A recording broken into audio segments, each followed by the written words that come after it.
welcome everyone today to a tour of our neighborhood, the neighborhood in space. And before I begin, I'd like to remind everyone that it's important to recognize why space matters and why exploring near us on planet Earth is really significant. This is where we will go as people. And since we live in space, what's happened to our neighboring planets is actually extremely germane to how we understand ourselves. In fact, one of the themes I will have today is things we've learned about Earth by looking at our nearest neighboring planets. That starts with Mercury and Venus, continues through our own moon, and goes on to Mars. So I'm going to be talking about that part of the solar system. And again, right now is a really pivotal time for understanding this region of the solar system, because this is where some of you may get to go. So it would be really pretty cool. It's been a generation since any human being has gone back to deep space.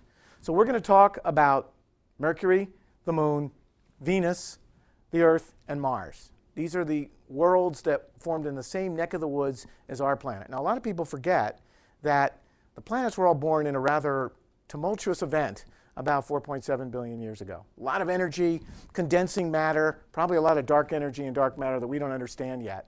And it led to these planets. And one of the important things to remember is, while we look for other Earths, and here's our Earth, we have to remember that our Earth may not always look this way. So the hallmarks of our planet, the water planet, the life planet. Why is it named Earth? People always ask. In fact, water is inextricably linked to everything we do. But if you stripped off the water of our planet would look remarkably, in some ways, like the planet Venus. And so one of the things we do as we study the inner solar system is we do comparative planetology. So here's the Earth. I've unloaded the oceans. You can still see the islands in Australia, the 90 East Ridge, and many other features, and realize that our solar system is really a very interesting place because of how the planets have developed. Our planet developed into the water planet. Now, this little slide shows something rather embarrassing about how we see ourselves. Here's the Earth, and we have a time series for the planet Earth based on the history of life. We're a living planet. So we have Eocambrian or pre-Phanerozoic, and all these eras defined by fossils and things like that. Very important. We've developed similar things based on other indicators for the moon and now Mars and Mercury, and we have none for Venus. So our neighboring world, Venus, 90% of the size of our own planet, we haven't developed that kind of paradigm. This is a real kind of embarrassing thing. It would be like having a sister and not knowing what she really looks like. I don't know whether that matters to you, but to me as a planetary scientist, I worry about not understanding this planet. So we're going to come back to Venus. But we're going to start with the innermost solar system briefly, because we're learning about it very dramatically, move to Venus, the moon, back to Earth, and on to Mars. And I hope you'll at least be inspired by what we've learned in the last couple decades, because that's the lifespan of which a lot of the new data has really borne fruit. So right now, as we speak, a mission known as the MESSENGER mission is inbound to the planet Mercury. And this mission is one of the most challenging in the history of women and men, because it's trying to get to Mercury the cheapest, safest way, and actually orbit a planet where the temperature cycles are the most extreme we can ever imagine on a spacecraft. In fact, much of the spacecraft is a giant sun shield to keep the temperatures of the electronics so it can do its work. No spacecraft built by women or men has ever orbited Mercury. We've done 2 flyby missions back in the 70s, and now this mission has flown by Mercury twice, changing our view of this world that looks remarkably like the moon. The problem is, that's not the way Mercury works. But this mission won't arrive to Mercury to do its mapping until March 2011. So we're getting ready to unfold the real mysteries of a planet that's about a third the size of the Earth's, where we really don't know why its surface looks so much like the moon. There are theories why it has a magnetic field the way it does. Whether at the poles of Mercury, there are actually ice sheets preserved inside craters. So the MESSENGER mission, built by the Applied Physics Lab, competed by NASA, is our new mission to that planet. And starting in March 2011, we will be peeling back the veil of how the innermost planet in our solar system works. This is the densest planet in the solar system. Okay? It's a factor of 40% denser than the Earth. Now, to get to Mercury, the MESSENGER spacecraft had to fly by and achieve a little nudge from the planet Venus. And that's what we do. We use the energy of the planets in the solar system to allow us to do what we do. This is one glimmer of the new data the MESSENGER is producing. This is a color visible infrared map of the cratered region of Mercury.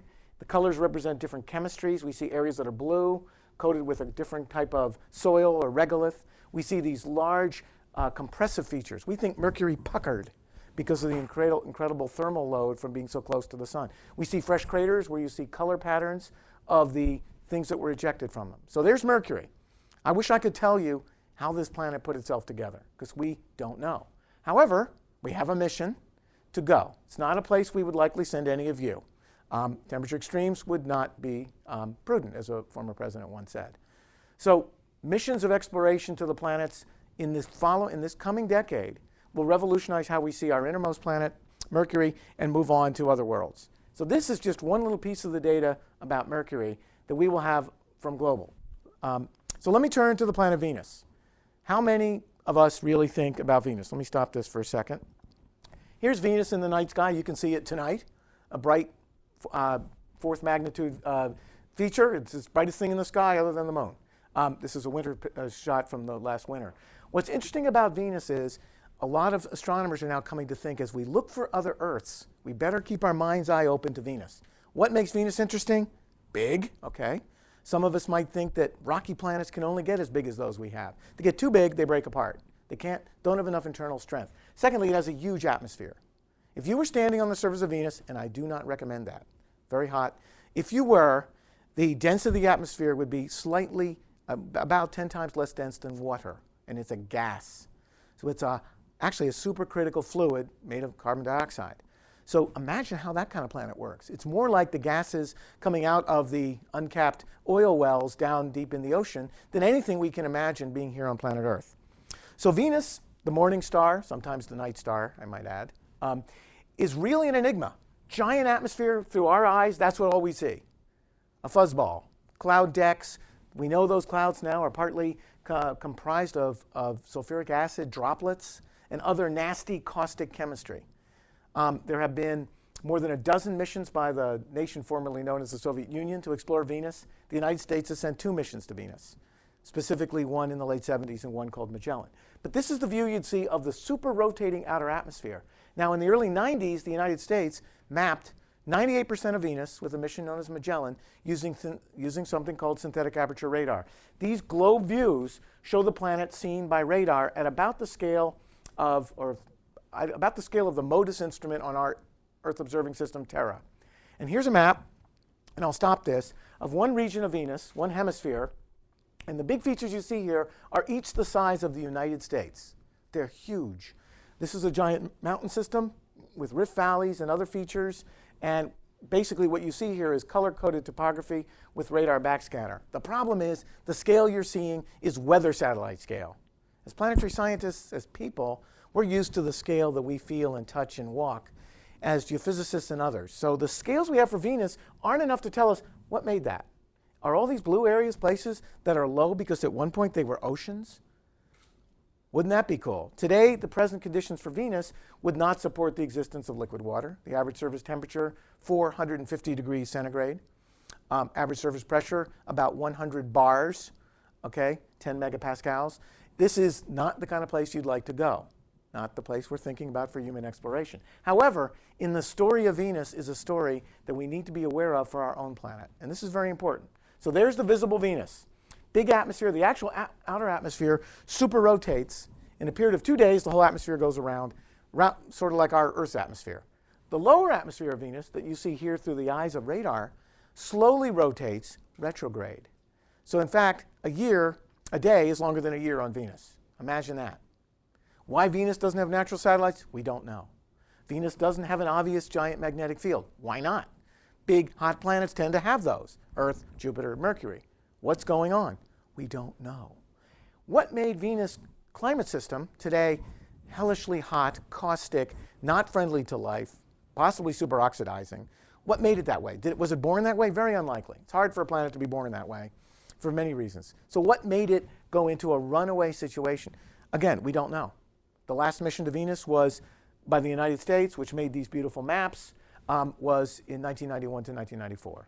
So I show you all this stuff about Venus because it's really, really an important end member for how big rocky planets work. And some scientists at one point thought that all these mountain areas on Venus were like the mountain ridges of the ocean floor. And Venus is ripping itself apart and exuding energy through these chasmata, these canyons or chasms, the way the mid-ocean ridges do on Earth. Now, Maybe some of you have thought about mid-ocean ridges. I think it's important to say that our planet regulates its internal heat balance by a system of 45,000 kilometers of mid-ocean ridges, which come on land in Iceland, a little bit in Africa, and we see the hotspot traces of them in Hawaii and other places. If we did not have that system, our planet would be a lot hotter. The crust would have to conduct more of the energy of this big hot interior. That's not good. Would not be as good a place to live.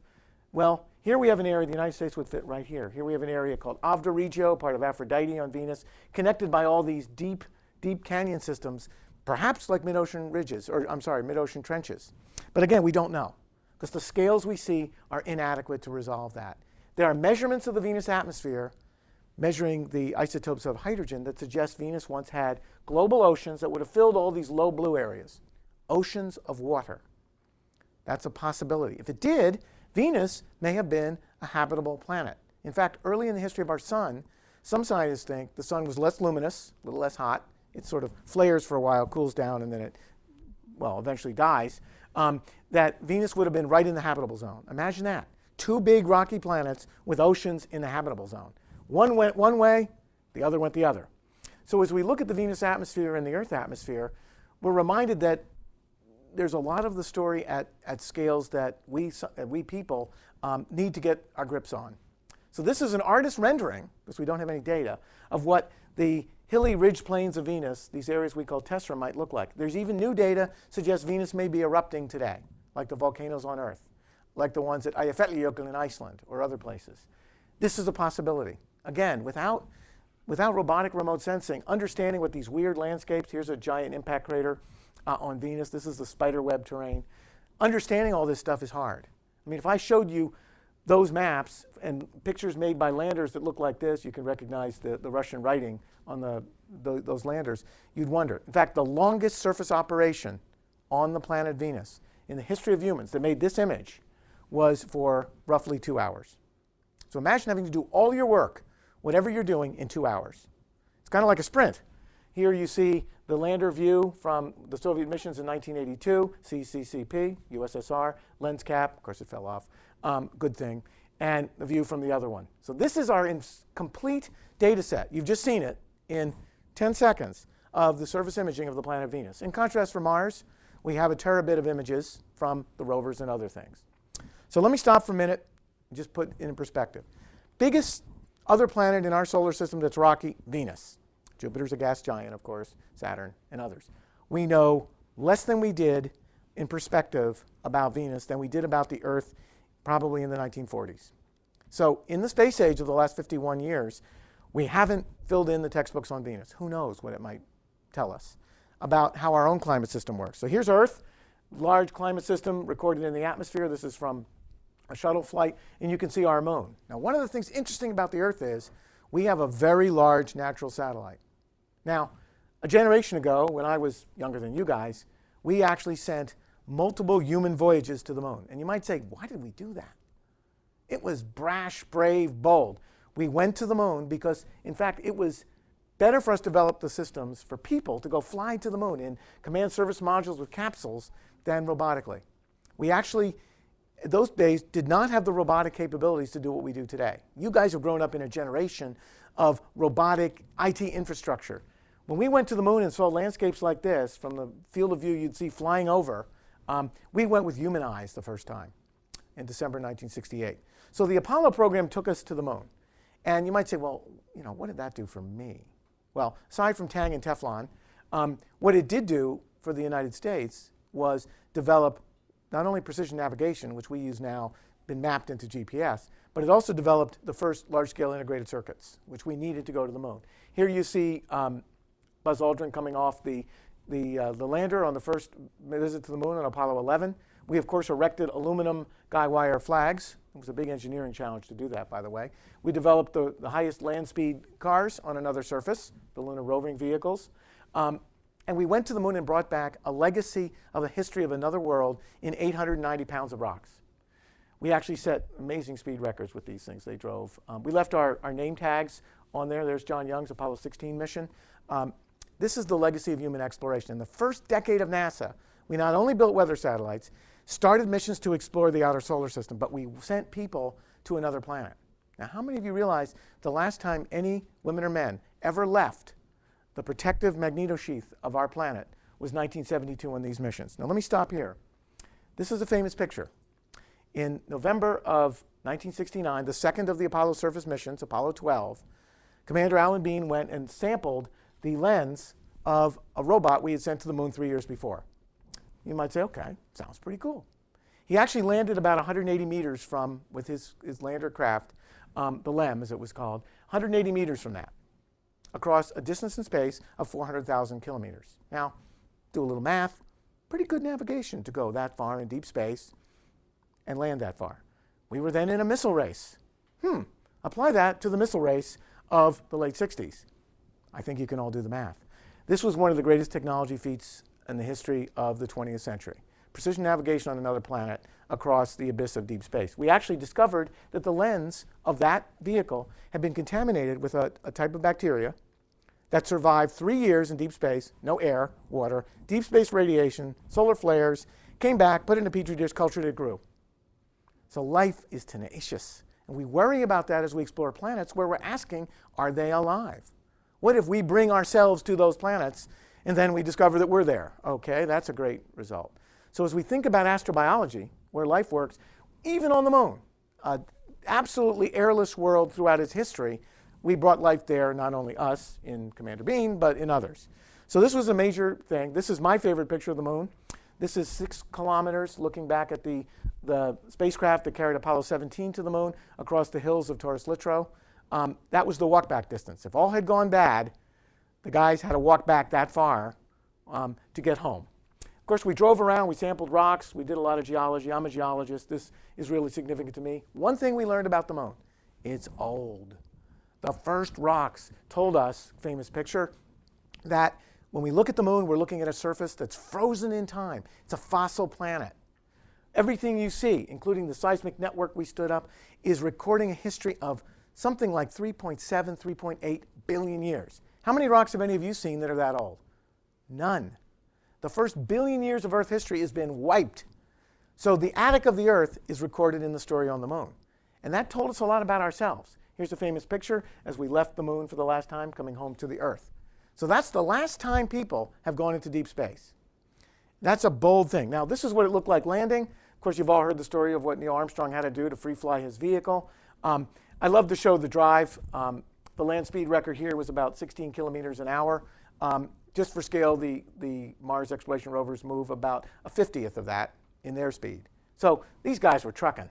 They actually had to build new hubcaps a couple times because they went a little fast. But again, it was really a great way to explore. In their trips, and you see how rocky and bumpy it was going along the moon, they actually covered on one mission in Apollo 17, 27 kilometers. Now, stop here for a minute. 27 kilometers in one 7-hour extravehicular activity event. Have we gone 27 kilometers on Mars with the Mars exploration rovers yet? No. And we've been driving for 5.5 years. So, one day, 27 kilometers. Out, back, collect the rocks, come back. We people like to explore fast, particularly in tough places. This is the now, why me generation. That's important.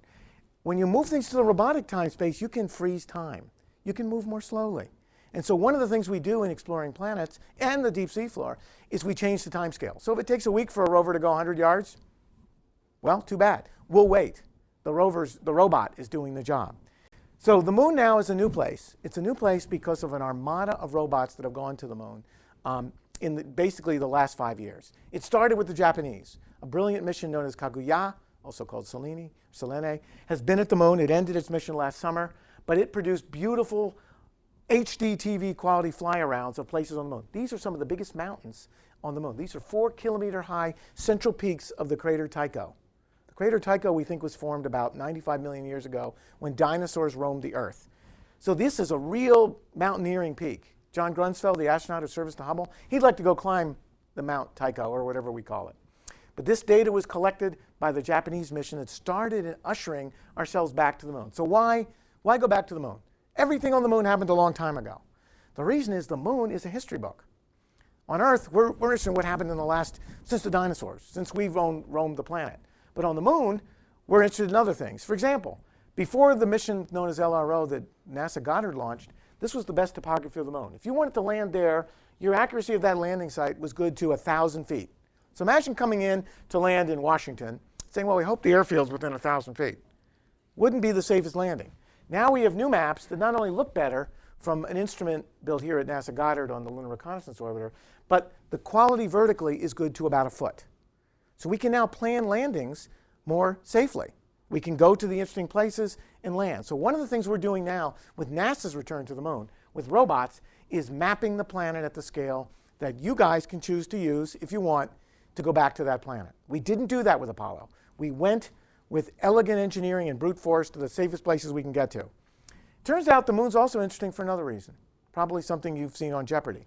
There are places on the moon, you see their names floating around here, that actually are permanently shadowed from sunlight. That means they are the darkest, coldest places, inside some of these craters at the South Pole named for famous explorers, that we ever understood. In fact, inside those shadowed areas, it's colder than the planet Pluto, or I should say, the dwarf object formerly known as a planet, Pluto. So here's the moon. Inside those cold places, you could actually entrap frozen stuff like water, hence ice, and the ices that are trapped could record a couple of billion years of the collisions of the moon with comets. Now, do we care about comets? Yes, because some colleagues, scientists believe, that comets help seed our oceans with some of the chemical building blocks that led to life. So here's the telescopic view of the moon. We now see the moon in 3D at the scale where you could drive a car across it and plant landing strips. We've gone from the era of looking at the moon through telescopes to being there in person. Our Lunar Reconnaissance Orbiter is there now, about 45 kilometers above the surface, mapping the moon at scales where there's that crater Tycho, where you could plan a landing site on the peak of a mountain if you wanted to go there. One of the revolutions about the moon we learned from the Apollo missions that we can now show you in depth from these new maps is the fact that it has all these craters, these circular depressions, is actually important. Now, why should you care about craters? I happen to study them. I'm sorry, it's a boring thing, but my wife said someone has to do it, so I'm doing it. This here is the topographic expression of a 1 trillion megaton explosion that shocked the moon 4.2 billion years ago that formed what's called the South Pole Lake and Basin. The impact collision there was so intense, it probably excavated the lunar mantle through the crust, brought up stuff that we would never get to. We want to sample this basin. We didn't even know it existed until these measurements. We see these big cosmic collision scars on Mars, on the moon. We're looking for them on Venus, haven't found them. And they're actually great windows into the history of planets. So now we see them. We know where they are. We can figure out how to sample them. So all the data you see here was collected in the last year. The Lunar Reconnaissance Orbiter has collected data for the last year on the order of 78 terabytes of data. That's more data for any object in the history of solar system exploration in one mission in 1 year. It does pay to have your own ground receiving station, if you wanted to know that. So one of the things we're really interested in is if you were to go back to the moon with people, where would you go? This is what the sun would do in the sky, rotating around one of the sites right here on the rim of the Shackleton crater, where some engineers think we could set up stations for people to live and have sunlight basically all but 60 hours every year. And this shows the shadowed areas which have not seen sunlight in 2 billion years. So we look at these places and wonder. Now, the other thing we've done, which is kind of history in the making, is we've actually taken photographs of the places where we've been on the moon. And these photographs are basically about 3-foot resolution. You can see the blast spot. These are where they actually walked on the moon. You can see the trails. Now, remember, this all happened in 1969. So in the 41 years since all this happened, nothing's changed. This is a planet where things work slowly. You can see the stations, all the features. There's the weird crater. This is the traverse they made on Apollo 14, the longest walk made by people. The Apollo Seismic Network. Here's another one from Apollo 15, all the drive paths. You see the 2 wheels. We can now see what we've done to other planets. I mean, this is something you'd expect in the Smithsonian. We haven't brought back these pieces. Here's the Challenger descent stage. That's what brought us to the moon and then blasted us off. There's our flag, a little shadow. So now we found the collisions of the first Russian probes on the moon. We could, if you were there, we could probably see you waving, but we're not there, so couldn't do that. We've, of course, counted a lot of rocks. I won't bore you with those and move on, but I just want to point out that we've done a lot at the moon, and it's kind of a cool place. One of the other things we've observed on the moon, and I'll quickly cut to this as we go, is in fact there are places on the moon that are so cold they're off the charts. Some of these shadowed areas are 25 degrees Kelvin.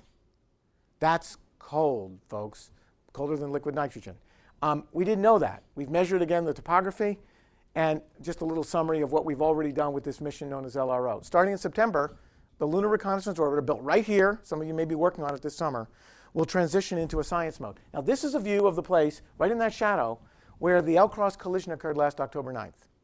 We smashed a leftover piece of a rocket and watched what happened when we collided with the moon. And guess what?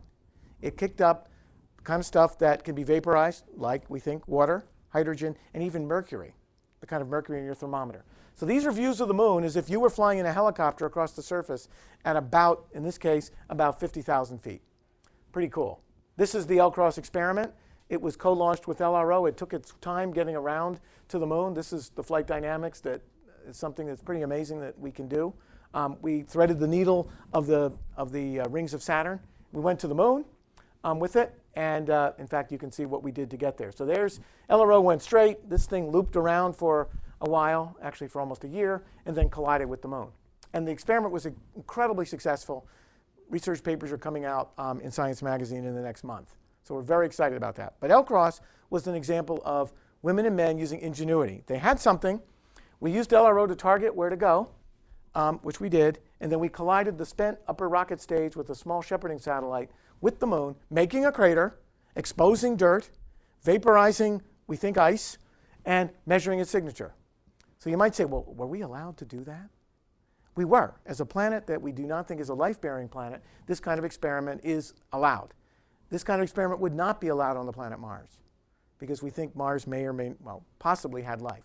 So anyway, the moon has come alive as a new world. We have another couple of years of mapping with the Lunar Reconnaissance Orbiter. We hope to send landers to the moon. This just shows an animation of what happened last October. And in fact, we actually impacted in a place in shadow, produced a plume that was received and measured by LRO on orbit with its far ultraviolet spectrometer. So pretty cool stuff. Mission was a total success, and I'm really proud of the team that did that. You can just see that again. Now, another thing we've done in our exploration of the solar system is visited near-Earth objects. And in 1999 through 2001, a little tiny satellite about as big as this, called NEAR, Shoemaker, visited one of the biggest near-Earth asteroids known as Eros. It mapped the surface of this rubble pile of silica-based rock, and then it docked with the surface. And one of the dreams we have for people going into space is, instead of leaping straight to Mars, actually going to visit near-Earth objects first. Why? Because they actually collide with Earth and are relevant to the history of life. Two, there are hundreds of thousands of them, of which 90% are uncatalogued. They're everywhere. There will be a close encounter with one in the year 2036. It'll come within the orbit of the Earth's moon to Earth, called Apophis. So we care. One of the theories now, one of the studies that we're doing in the agency is, what would it take to send you all to a near-Earth object where the surface gravitational acceleration is such that if you took a step, you'd escape? Be a great weight loss clinic, you know. You go from weighing 100 pounds or 150 pounds, and you weigh 5 ounces on one of these small objects. It would be kind of neat. This is an artist's rendering of what a first human mission to a near-Earth object could look like in the mid-20s. We could actually go to the kind of objects that we think are made of the building chemical blocks that could have helped seed life on planets. There are a class of these small objects, called near-Earth objects, that are, we think, made of carbonaceous materials. Those things certainly collided with early Earth and early Mars. Now, the interesting thing about this is we don't know enough to design this mission now, so there are artists and engineers have come up with what we'd like to do. But since we haven't characterized these objects, except for the one, we don't know what we would do. But one of the things we feel we would have to do is we wouldn't go land, because there's no landing on an object that you bounce off of. I mean, it'd kind of be hopeless, almost futile. So what we would do is send people down on rope chains, and they would go and tether themselves to the surface. It's kind of like climbing the wall of a rock, you know, in the Grand Canyon, but knowing that if you fall off, you're going to float away. I mean, a little less risky, but you wouldn't want to float away in free space. So here you see a couple of women tethered to a piece of an asteroid. Again, we don't know that they look like this. So one of the things you're going to see in the next decade is missions to asteroids by robots to see what they're really like. Sampling them, understanding how to operate around them, it's a very important step. So you can see the last, here's a woman and a guy coming off on their tethered thing, flying back, little rocket packs, back to the mothership to come home. So this is an artist rendering of what might happen. Some of you could be in the position of helping to make these kind of missions happen. So I want to remind you before I go to Mars that we actually have a constellation of 14 satellites in Earth orbit. And you might say, well, what's NASA doing for global warming, for climate change? We are doing a lot.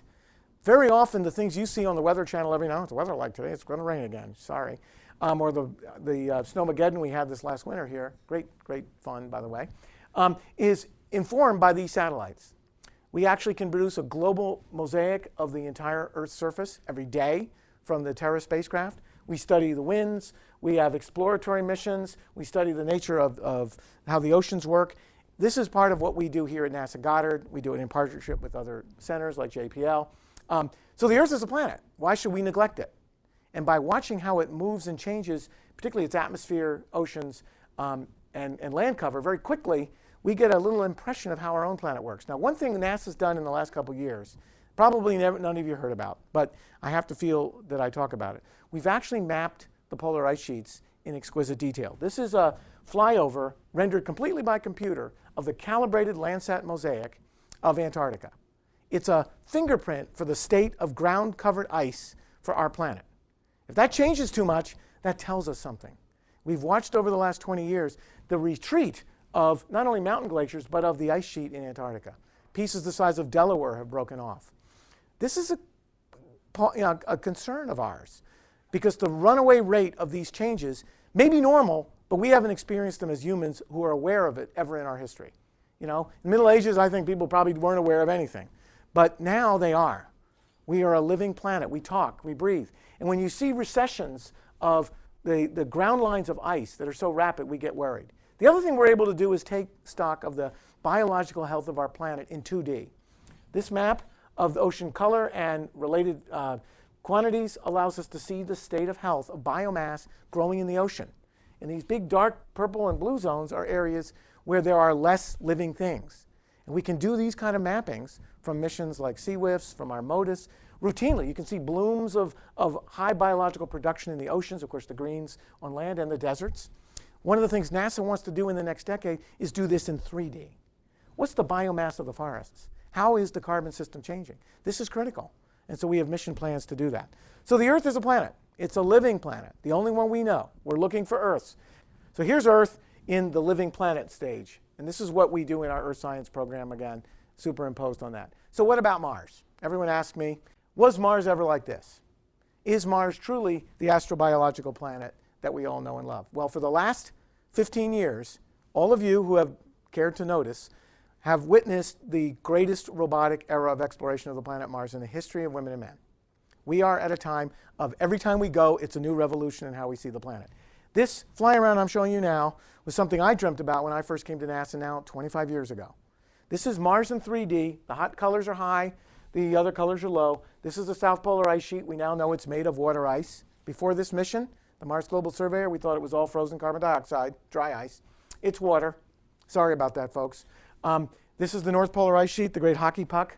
Not a puck, really, but it's a large ice sheet like Greenland on Earth. I don't know if any of you have ever been to Greenland, but if you've flown over it, this is about the same size. Spiraling canyons. The Mars atmosphere exchanges itself with the surface. 25% of the atmosphere freezes out and then sublimes into the atmosphere every single year on the planet Mars. The mass balance of the polar ice sheets, predominantly made of water ice, are a critical barometer of climate history on Mars. We think Mars has gone through monumental climate sweeps, partly because its rotational axis, the angle axis of obliquity, as some of you may know, actually doesn't wobble a couple degrees like Earth's, which causes huge climate changes over scales of 10,000 to 100,000 years. On Mars, it wobbles by 20 to 30 degrees. So imagine if the Earth's axis, went like, well, we would have a different climate state. Trust me. Physics does not lie. People try to legislate it, can't change it. So Mars has gone through wild climate change. And we now know that by measuring things about the planet, both in 3D and in the atmosphere. So we did this mapping here at Goddard with our partners at JPL as part of the Mars Global Surveyor mission. We now know any place we want on Mars, good to about a foot or two. That allowed us to send missions to Mars that before this mapping, and before we got to look at the biggest volcano in the solar system in 3D would not have been possible. I'd like to show this picture for a minute. This is Olympus Mons. It is 6 million cubic kilometers of rock. It has around it a large cliff line, an escarpment, that is 3 to 4 kilometers high. When we first saw that in photographs in 1972, people said, oh, geez, I didn't realize that would happen. Wonder why? And they did a few calculations. They realized big giant volcanoes are too heavy to hold themselves up, and they collapse. So people decided, well, why don't we see that on Earth? I wonder why. Let's go look.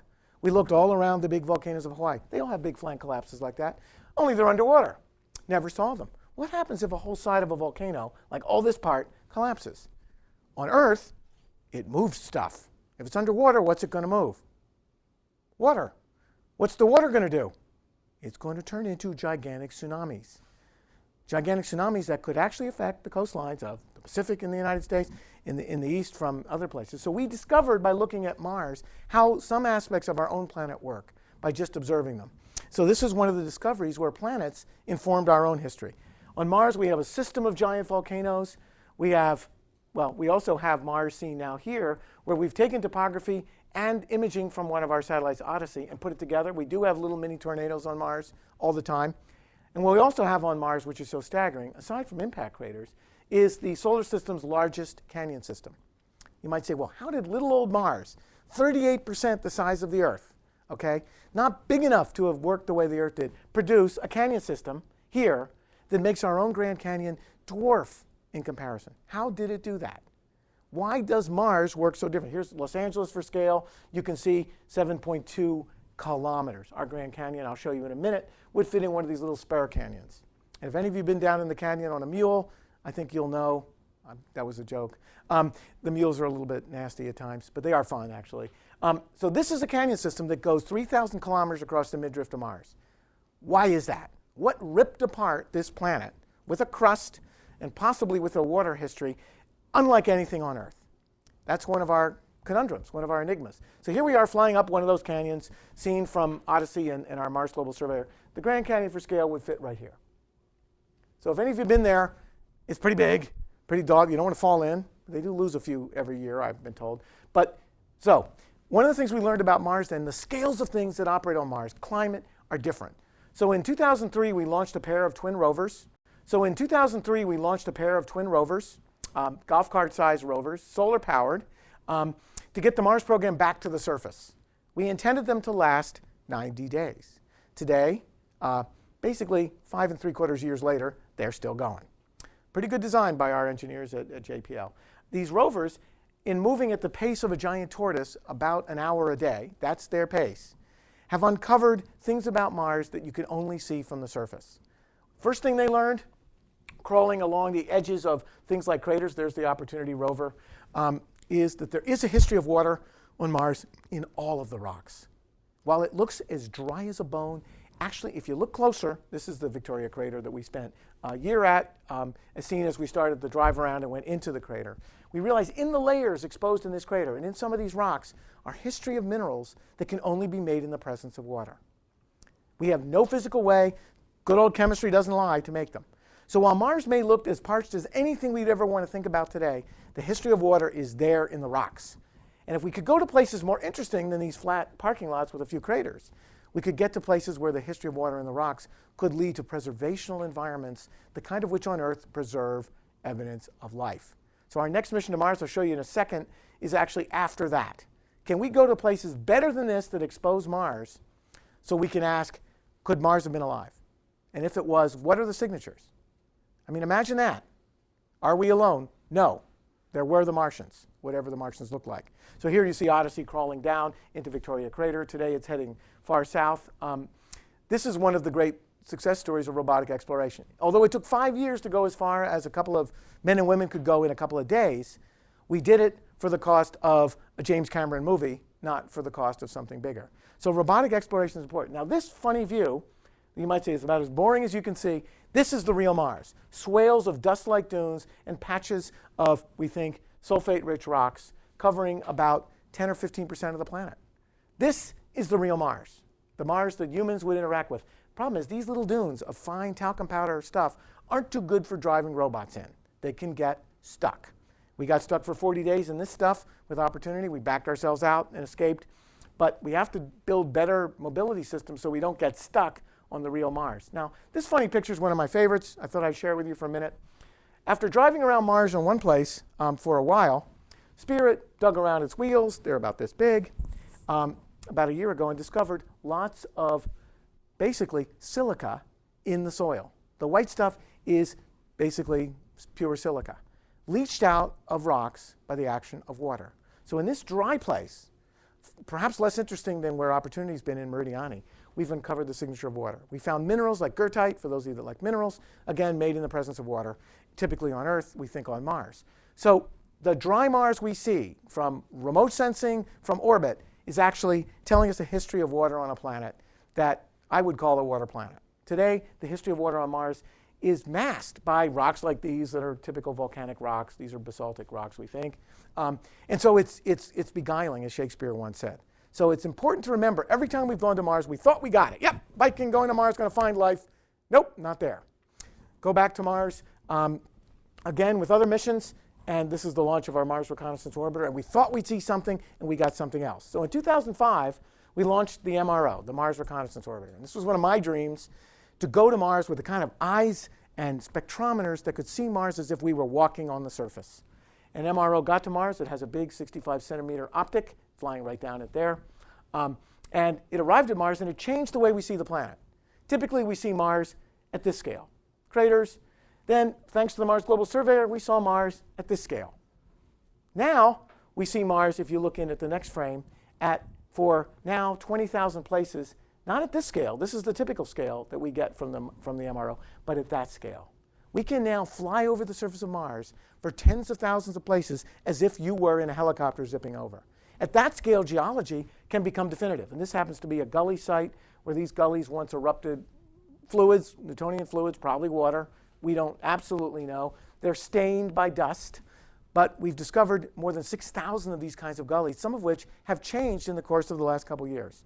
This is the polar ice cap of Mars showing the chock-a-block terrain. And this white thing you see here is a little patch of ice exposed. We do this routinely. So MRO has changed the way we see the planet. The other thing we've done with MRO is used a radar sounding method to slice right through the polar ice caps. What do they look like? And so using 20 megahertz wavelength radar, built in this case for us by our friends in Italy, we've been able to slice through sort of the way MRIs do our body and see the layering structure of the polar ice caps of Mars. They're about 3 kilometers thick. They have layers hundreds of meters thick. They run a scale the length of half the United States. This shows what we thought was happening, that in fact these ice caps are built up episodically. And that's a really important discovery. Within these layers could be lenses of preserved liquid water. Those could be the places where you'd want to go to seek signs of active life. Finally, we've also found in equatorial areas near the equator of Mars, with imaging and radar, that under the dust cover there are buried glaciers, tropical mountain glaciers near the equator on Mars. So, MRO, the Mars Express, the Mars Exploration Rovers, the Mars Global Surveyor, they have changed how we see the planet. We would now describe Mars as a water planet that could have preserved the biological signatures in rocks of life. Let me turn to Phoenix. In 2003, NASA said, okay, world community, all of you could have bid, we're going to have a competition like the Olympics to pick the next mission to Mars, Mars Scout. And after a year and a half of competition, a landed spacecraft developed at Lockheed Martin and Jet Propulsion Lab in Arizona went to Mars to ask, what is the ice really like up near the North Polar Cap? Why would we care about it? So it landed, it popped up its cameras, and it observed Mars for a period of 150 days from the edge of the North Polar ice cap. And during descent, we watched the descent through the eyes of MRO. And there is the parachute with the lander seen from another spacecraft as it descended. The geometry of that was rather challenging, but we actually managed to pull it off. We landed, this is the foot pad, and right underneath the lander, after the landing rockets settled, we found a patch of ice. Now this is what the North Polar region of Mars looks like. In the far distance, you can see the sun setting during the 150 days. As we went from summer to fall, we watched the wind blow. We tracked the sky with lasers, and we saw patches of ice exposed and evaporate as part of our measurements. We ingested materials and detected for the first time definitively the molecule water on Mars with a chemistry lab. There's a patch of ice under the lander. So Mars, where we thought there would be ice, we validated it's there. If you start to look at the little white tinge here, that's frost forming on the surface as we come out of Mars' northern summer. So the winter sun set, it got cold, the solar panels got no light, the batteries died, and the mission essentially froze. But we generated 100 gigabytes of data in a 150-day mission for the price of a small blockbuster movie. There's the Wall-E-like camera eyes saying goodbye to you from Mars. Our next mission to Mars is the one I'm most excited about. And I get excited pretty easily, as you can probably tell. We've been dreaming of this since 2000. When we broke the program for Mars, we dreamt of sending an astrobiological rover to Mars. In this case, that we will land in the summer of 2012 with a rocket-powered helicopter system known as a Sky Crane, developed at our Jet Propulsion Lab. This rover is as massive as a Mini Cooper car. How many of you have ever been in a Mini Cooper? No? Yes? A few hands? Okay. They're not tiny, right? I mean, football players might not prefer them. But anyway, we will not even land the spacecraft that gets us there. We will drop the rover down on a winch, and then we will measure rocks without even going to them. By firing a laser beam and ionizing the surface of a rock, we will measure what they're made of. This is, like Star Trek does Mars. That will help us not have to drive everywhere. We will drill up to this deep into rocks and then bring the samples, sort of with this crazy-looking extrusion process. Reminds me of my dog, but anyway, bring materials into the vehicle. And inside the vehicle, here at Goddard, we've built something called SAM. And everyone asked me why Paul named it SAM. Could have been Sue, could have been Jim. But SAM is the Surface Analysis of Mars package that will allow us to measure chemically whether there are the biological building blocks of life. We can actually measure the carbon, hydrogen, oxygen, nitrogen, phosphorus, and sulfur in soils and in the air at levels that are better than those we could measure in labs when I was in graduate school. And now we have a robot lab we've developed right here that does all this stuff you see flying by. This is the X-ray diffraction part of it that tells how rocks are put together. This vehicle will launch next November. It weighs about 700 kilograms, 1,400 pounds. We will land it with the most powerful system, and the imaging system at the top, I'll just point to it up there, is inspired by James Cameron's 3D vision that he used to film Avatar. Actually, Cameron's on the team. So we will be able to do wide, stereoscopic pan zooms, looking over our shoulder, and all that kind of stuff. Now, we can't get the data back the way he would when he filmed Avatar in New Zealand, because Mars is, unfortunately, rather far away. But we will get pieces, and he will make Mars the movie in 3D as part of his job to bring Mars to you. And the other reason for that imaging system is by having that wide field of view, we can better plan where we want to go. MER is like looking like this and hoping once a day to get a picture back we plan. This will look at the room the way we see it, and we can dial in 10x.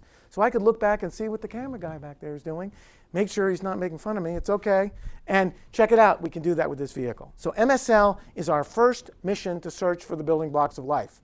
Sometime in the next 10 or 15 years, the next part of the legacy of getting to Mars will happen. Before we send you to Mars, most engineers and scientists believe we have to go to Mars and bring back a piece of Mars to Earth, intentionally, the right piece, safely. That it will be the most complicated robotic mission ever done by women and men. Seriously, it's tougher than Hubble. And this is what it might look like. The Mars Sample Return mission is a favored mission in the planning for what we do to planets with robots for the next 15 years. We will land a vehicle that will descend to Mars in a place where we think the materials, the rocks, will tell us things about whether Mars was ever alive. It will land using a Sky Crane on a big lander. The lander, in this case, will carry a small vehicle to sample the rocks, and then basically a cruise missile-like rocket to blast the samples back out of the Mars atmosphere, 40% the gravity of the Earth, and put them on a place where we could go get them and bring them home. This will be an incredible mission. You can see the rover, communications gear. This is a solar-powered mission, we hope, to save some money. Little fetch rover to go get the thing, and then the rocket to bring the thing back. This will be an amazing mission. This is an artist rendering of what we hope it will look like. You guys will see the results of that class of mission. Now someday, and I can't vouch for the date, someday the first human mission to Mars will occur. Whether it looks like this international mission here coming in on this kind of vehicle, I can't say. It would be silly for me to design it for you today. You guys are going to have to design it. But our president said on April 15th, Mars is the goal. And while these guys look a little unhappy in their landing, I think if you were going to Mars for the first time as people of planet Earth, I think you'd be rather excited because it's a big place. You're not going to get stuck on Gilligan's Island if you get to Mars. Plenty of stuff to do. It's like an amusement park for science and engineering. So how we land, don't know. This is one model. Here's a couple of women and men wandering around the surface. But needless to say, getting people there will increase the pace of how fast we learn about living off planet and going to other worlds beyond anything I can tell you about. Seriously. But I thought I'd finish in my last 2 minutes, if you will give me one more second, to show you what it might be like if you or I were to go to Mars. So Mars is Rising. This was a program on Discovery Channel and other channels as well. So we decided to go and try to bring Mars on Earth to you. So I filmed this with some colleagues. This is the newest land on Earth, the island of Surtsey off the coast of Iceland, formed in the 60s from volcanic eruptions from 200 meters deep water to make new land. Here's what it looks like coming in. We actually had a cameraman hanging out the window of the helicopter, not the safest thing. Here's gullies that formed in the rocks that formed from that stuff. The seaweed, of course, we wouldn't expect on Mars. These are gullies, just like we see on Mars. This is what they would look like. So imagine trying to traverse those yourself in a spacesuit where you don't want to fall down, wouldn't be good. You don't have a lot of time, you got to do a lot of work. And this is what it would look like to go up through a cross-section of the kind of gullies we might find on Mars. Every one of these layers, where you see bomb sags and all kinds of volcanic stuff, could contain chemical tracers, as you see even here. There's me, showing the sign with my Mars pen, showing the signs of life. Yeah, I know you're laughing. It was actually a warm day. This is what we hope to find. This little zone, this steam vent with this green smudgy stuff, is the kind of place that some astrobiologists think life could have sprung forth on Earth. We could have had hot vents, and the crusty things here are actually colonies of cyanobacteria growing in a place that did not exist 45 years ago. So Surtsey is the kind of place where we get in one little area a microcosm. In other places in Iceland, which are amazingly accessible as a place to think about Mars on Earth, you can wander right up to a place where the geothermal energy that makes new crust under the ocean in 40,000 kilometers of mid-ocean ridges comes on land. So we wandered right up to these places that would be roped off with chains and guns and other places, walked right up to them to sample the materials. This would be our dream for Mars. These hot springs we find in places like Iceland, Hawaii, deep in the seafloor, here blowing steam and gases, are the kind of place where some scientists believe life could get its cradle. It's warm, it's wet, it's full of energy, it's full of nutrients. There you see a little microvolcano. That's my finger going over it. All of these are interesting minerals involving sulfur and iron, the bubbling mud pots. Again, we think we see mineral expression of these kind of things like that on Mars today from orbit. So if that happened from orbit, and we can see it, then what's it like when you go up close? Well, we don't know. We haven't been. They're harder to get to. But MSL has the tools, and there I am sampling a big colony of cyanobacteria, my name on my hammer. This is billions of single-celled organisms growing in a slime across a hot geothermal vent in Iceland. We have similar things in Yellowstone, in the Azores, and other places. So let me finish with the following thoughts. I'm going to finish, if you don't mind, with a little bit of art history. In 1958, a famous American painter known as Georgia O'Keeffe painted this picture, The Ladder to the Moon, from her house in Taos, New Mexico. She was a modernist, worked with Stieglitz and others, if you know our history. She painted a lot of things that are kind of neat, skulls of cows dying in the desert. She painted this too. It was painted on the eve of the formation of NASA. Very interesting. She exposed it for the first time in the late 50s, right as NASA was born as an organization. Now, you guys are all young. It's a long time ago, the 50s. They were all nuts. Okay, understood. But her vision for that painting, A Ladder to the Moon by People, was resolved within a decade. Within a decade, Americans flew in orbit around the moon on spacecraft, Apollo 8. And within another year, we landed on the surface of another world. No human being has been back since. So she left a legacy in art. And the question to you all to think about, as many of you embrace your careers and your interests over the next 30 or 40 years, where do you want to go? Where do you want your generation to take the people of planet Earth? Lots of places to go. The legacy in space is an interesting thing. We live in space. Our planet is pummeled by cosmic collisions, by the effect of the sun, by how our planet was even potentially seeded with the building blocks of life. We don't know the answers. But there will be a new ladder by some new artist and group of engineers and scientists like you that will take us somewhere. There's the moon, seen at half phase from New Mexico in 1958, a long time ago. What will be next? Our president on April 15th said, That's your goal. It's a hard goal. It's a worthy goal.